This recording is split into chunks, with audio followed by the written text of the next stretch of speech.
Salut à tous, c'est Arban, j'espère que vous allez bien. On se retrouve aujourd'hui pour une nouvelle vidéo. Vous l'avez vu dans le titre, aujourd'hui on va parler du TGS Spring Break 2022, voilà, qui a eu lieu le 14 et le 15 mai 2022. C'était donc un rendez-vous du côté de Toulouse à la Diagora à la Beige. Donc bon voilà, c'est carrément du côté de Toulouse, on va pas se le cacher. Donc en tout cas j'espère que pour ceux qui étaient du coin vous avez pu y aller. C'est le retour du TGS Spring Break après quelques années d'absence. La Popcon avait remplacé cette chouette convention, il faut dire quand même ce qui est. Et voilà, et là du coup, cette année de 2022, du coup, j'enregistre cette vidéo, nous sommes le 16, nous sommes le lendemain.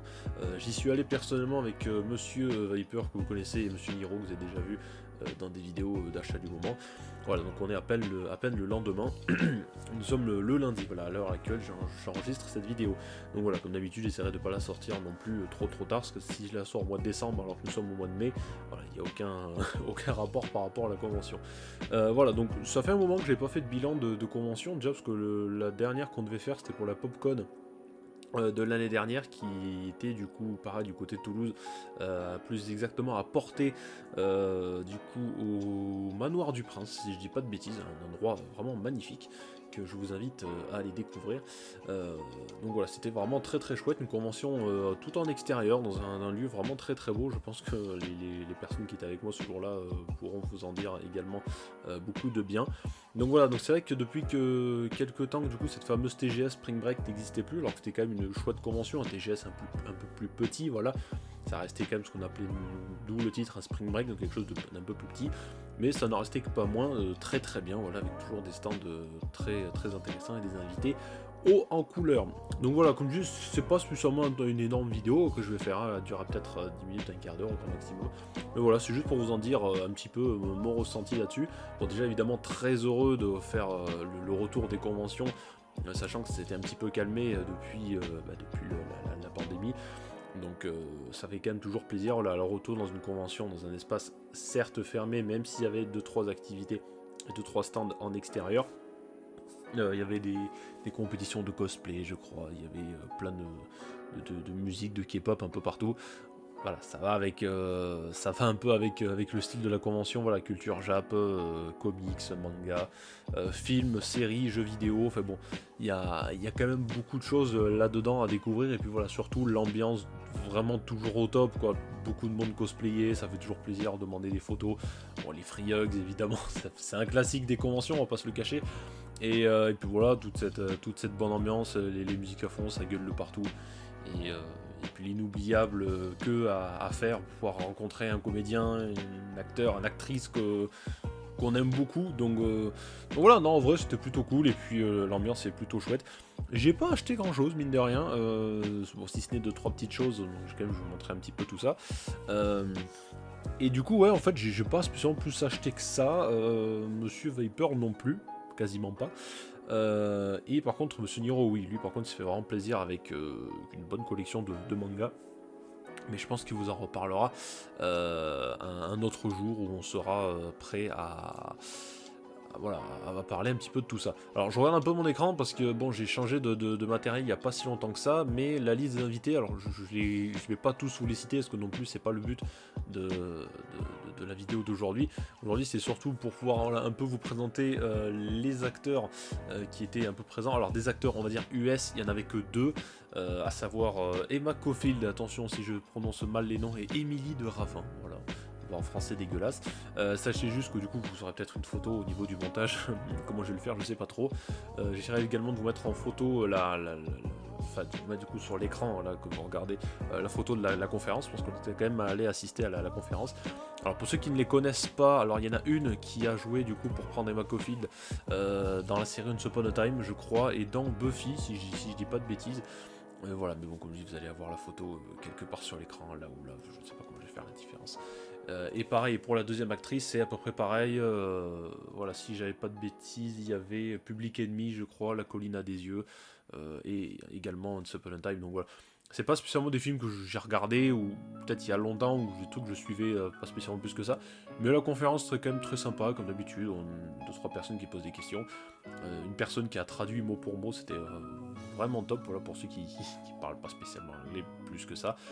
Donc non, en vrai, c'était quand même vachement sympa. Puis voilà, comme d'habitude, l'ambiance qui règne au sein de ces conventions est toujours cool. On va passer un peu aux comédiens de doublage. Alors, ils n'étaient pas extrêmement nombreux, ils étaient au nombre de 3 à 4, si je dis pas de bêtises. Donc il y avait quand même pas mal de monde. Il y avait Adrien Solis qui était connu pour avoir doublé des personnages dans l'Attaque des Titans. Pareil, j'ai de mettre une petite photo, quelque chose, soit pas d'extrait évidemment, je suis quand même pas fou.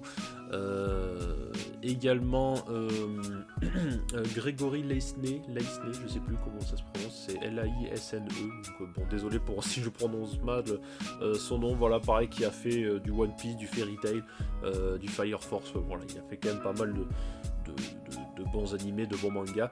Et évidemment, je pense que peut-être celui qu'on certains d'entre vous peut-être attendaient le plus, c'était Monsieur Philippe Valmont, que vous avez probablement dû voir dans une émission Stream VF du coup, qui était invité pour la spéciale Batman, étant donné que oui, Monsieur Philippe Valmont a doublé, alors certes pas que Batman, mais le comédien, enfin l'acteur Christian Bale, du coup vous avez probablement dû voir dans le film Le Mans 66, évidemment dans la trilogie des Batman. Alors, bon, j'ai pris le Dark Knight Rises, même si en vrai mon préféré de la trilogie c'est The Dark Knight tout court, mais bon, voilà, un comédien d'une gentillesse incroyable, avec qui j'ai eu un petit peu la chance de discuter voilà, un petit peu de tout et de rien. Et il avait également sa propre conférence où il parlait un petit peu de voilà, il y avait quelques extraits des films qu'il avait doublés, et puis il essaie de rajouter trois avis dessus. Mais voilà, il a quand même parlé un peu de comment marche la construction d'une voix, comment on fait pour avoir la voix qui colle le plus aux comédiens qu'on double, les ressentis qu'on doit avoir et tout. Et puis voilà, puis quelque chose que là je me souviens très bien, avec qui, comme je disais, j'avais discuté avec lui, c'était dans le film du coup Le Mans 66, où qui double Christian Bale, donc qui fait le Ken Miles, du coup le pilote.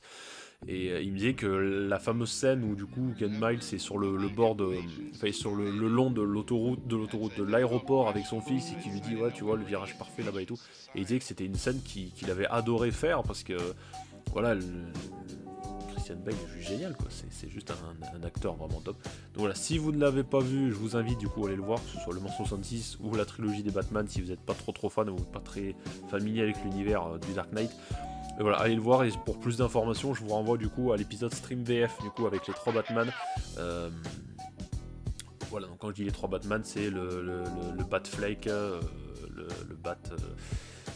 du The Batman, le dernier, le Batinson on va dire, et le Batbale, du coup voilà les 3 Batman on va dire les plus récents, même si les anciens sont très bien, surtout la série animée que je vous ai parlé dans une vidéo précédente, je vous invite à aller voir d'ailleurs. Et non, en vrai c'était vraiment super, et puis voilà, le fait de pouvoir discuter avec eux c'est toujours cool. Et en plus voilà, parce que bon, il m'a quand même signé quelques affiches, mais bon, je vais pas vous les montrer comme un... le but c'est pas que je vous montre, vous avez vu, il a mis mon prénom là, donc ça on s'en fout un petit peu.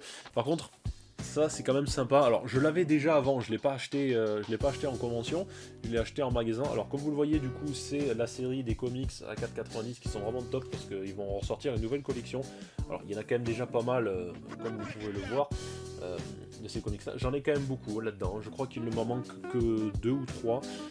Ouais, je crois que c'est le Joker Mauvaise Fréquentation que j'ai pas, le Justice League Forever Evil et le Justice League contre Suicide Squad. Le reste, je les ai tous d'ailleurs, dont un qui m'a été offert par Monsieur Niro lors de la Popcon d'ailleurs. Donc c'est voilà. Merci à lui s'il regarde la vidéo. Je sais plus lequel il m'avait acheté, je crois que c'était le Suicide Squad ou les Sirènes de Gotham, je sais plus. Mais bon, merci à toi, parce que je sais que tu regarderas la vidéo. Donc voilà, donc là c'est le Batman vs Bane, pardon, n'importe quoi. Le Batman vs Bane que je peux vous recommander en vrai, qui est quand même vachement sympa, même au niveau des dessins qui sont quand même plutôt cool.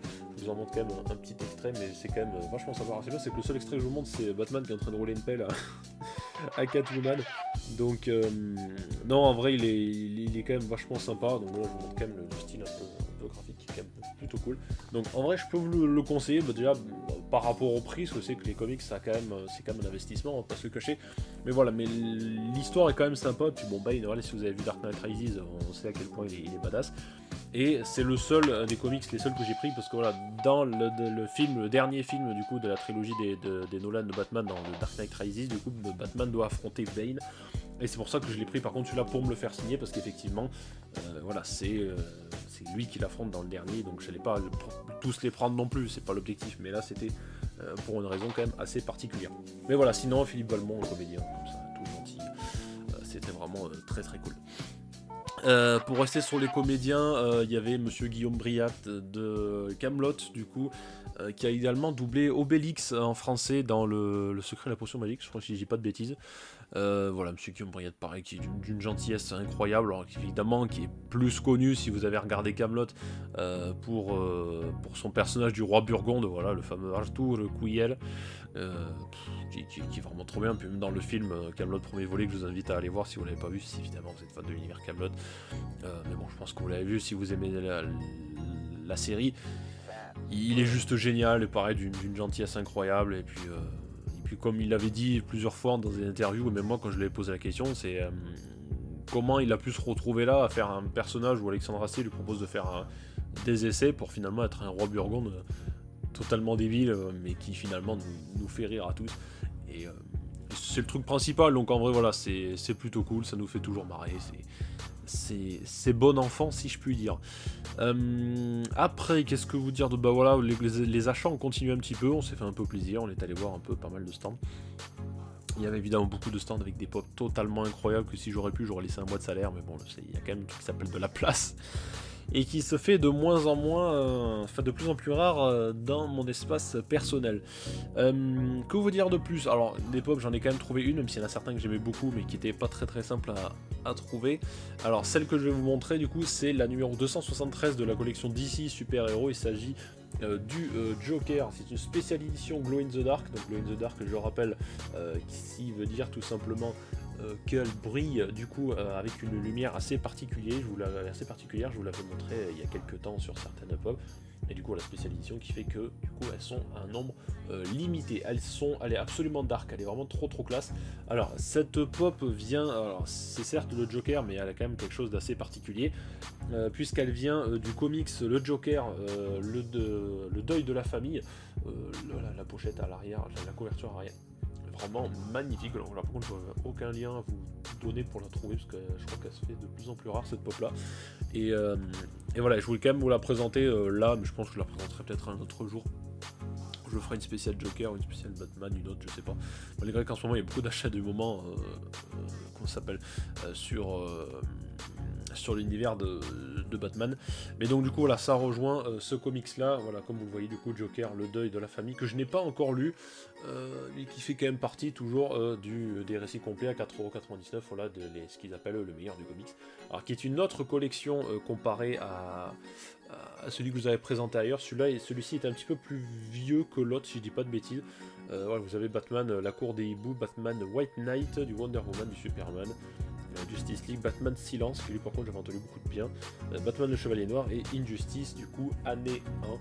Voilà, il y a à peu près tout ça, je vous laisse le regarder, c'est quand même plutôt cool. Donc voilà, donc la pop et le comics vont ensemble, j'ai pas besoin de vous montrer la pop, la couverture en dit long, le Joker est totalement barjot. On a eu un délire avec Monsieur Viper, c'est d'aller sur le stand où il vendait des produits Jap. Et alors évidemment on s'est pris des trucs à boire qui étaient moi ça va, je suis tombé sur un truc plutôt bien. Voilà, c'était une genre de boisson gazeuse avec une genre de bille qu'il fallait faire tomber, enfin ceux qui sont habitués des conventions ou des produits Jap, vous connaissez un peu. Et également on s'est pris quelques petits produits, alors je sais pas exactement, enfin je sais ce que c'est parce que du coup bon voilà, mais bon je vous le montre parce que j'ai gardé la boîte, même s'il en reste encore un petit peu dedans, j'ai gardé la boîte parce qu'elle est vraiment trop mignonne. Voilà, c'est des genres de petits hamburgers, et en fait, ce qui s'apparente à être le steak, du coup, la viande hachée au milieu, en fait, c'est juste du chocolat. Voilà, quand on regarde à l'arrière, c'est des genres de petits gâteaux, genre de petites gaufrettes pour le pain, et c'est, voilà, ça ressemble à des petits hamburgers chocolat, c'est trop mignon. Et ensuite, bon, quelque chose d'assez classique, je pense, qui est quand même assez connu, voilà, c'est les fameux Pouka, pareil, qui sont des genres de petits biscuits chocolatés, qui là par contre sont vraiment très bons. Et mais bon, j'essaierai de les garder le plus longtemps possible, sinon voilà, il y a quand même beaucoup de sites qui vous proposent d'acheter ce genre de produits. Je crois qu'il y a Candysat pour le plus connu. Et voilà, il doit y en avoir d'autres quand même pas mal. Donc voilà, tout ça pour dire que voilà, c'est pas une vidéo extraordinaire, mais qu'elle était quand même très bonne convention, ça fait toujours plaisir. Voilà, c'est un peu plus petit que le vrai TGS, c'est normal. Mais voilà, c'est toujours sympa, l'ambiance, que vous ayez les cosplays, la gentillesse entre tout le monde, les free hugs, la musique, la K-pop. C'est vraiment trop chouette, donc c'est pour ça, si vous avez l'occasion de faire ce genre de convention, allez-y. Des conventions du côté de la France, en tout cas pour le sud-ouest, il y en a quand même beaucoup, là, entre le TGS Lyon, Montpellier, à Pau, le TGS Toulouse évidemment, le Spring Break pareil du côté de Toulouse également. Il y en a quand même partout. Après voilà, vous avez le Bordeaux Geek Festival, pour la Neocast n'existe plus je crois, je sais plus. Bon, Paris Games Week, Japan Expo, il y a Japan Expo Sud aussi également. Voilà, des conventions, vous en avez partout. Il y en avait une à Lille il n'y a pas si longtemps que ça, avec pas mal d'invités, notamment au niveau des comédiens de doublage. C'était quand même plutôt cool. Donc voilà, donc franchement, si vous aimez ce genre d'univers, allez dans les conventions, parce que même si vous n'êtes pas spécialement là à faire des free hugs à tout le monde, ou à kiffer la K-pop comme moi et tout, voilà, c'est juste profiter de l'ambiance, de la gentillesse des gens, et puis potentiellement trouver des choses que vous pouvez peut-être pas trouver ailleurs. Et puis voilà, allez-y entre amis, en famille, histoire de vous amuser. C'est toujours bon, l'ambiance y est cool, et on s'y fait on s'y fait toujours plaisir. C'est l'histoire de passer un bon moment. Nous en tout cas, on était très contents de notre journée avec les deux compères que vous avez déjà vus en vidéo. Et puis voilà, ça fait toujours plaisir, toujours plaisir de se retrouver en convention, surtout quand il y a eu des annulations à cause de la pandémie mondiale. Donc voilà, ça fait quand même plaisir de se retrouver dans ce genre d'endroit, et que on essaye un peu d'oublier tout ce qui se passe actuellement. Surtout que voilà, comme vous le savez, la situation est quand même un peu compliquée, mais nous ça ne nous empêche pas de profiter un peu de tout ce que peut nous proposer les villes alentours, les conventions, et de profiter voilà, des séries, des comics, des films, des mangas, de K-pop, enfin voilà, vous voyez à peu près ce que je veux dire. Bon écoutez, voilà, c'était une petite vidéo, on va pas dépasser les 20 minutes, c'est pas plus mal. Donc voilà, j'espère que ça vous aura plu, n'hésitez pas à me dire en commentaire, voilà, ce que vous avez un petit peu aimé dans les petits achats, ou s'il y a des gens peut-être que vous auriez aimé, ou peut-être, voilà, dites-moi s'il y a des gens que vous avez déjà rencontrés en convention, où vous avez pris énormément de plaisir à discuter avec eux, à prendre des photos. Voilà, dites-le moi, ça me fait n'importe quelle convention, voilà, ça fait toujours plaisir. Et puis nous on se retrouve très bientôt pour de prochaines vidéos, achat du moment, catch, je sais pas encore, on verra bien. Et puis voilà, en espérant que celle-ci vous aura plu, n'hésitez pas, comme d'habitude, on s'abonne, on partage, c'est toujours le petit plaisir, le petit like, et effectivement le commentaire dans l'espace qui est fait pour ça. Voilà, c'était Raven, et puis on se dit à très bientôt pour la prochaine vidéo. Des bisous, allez, ciao, ciao, salut, bye.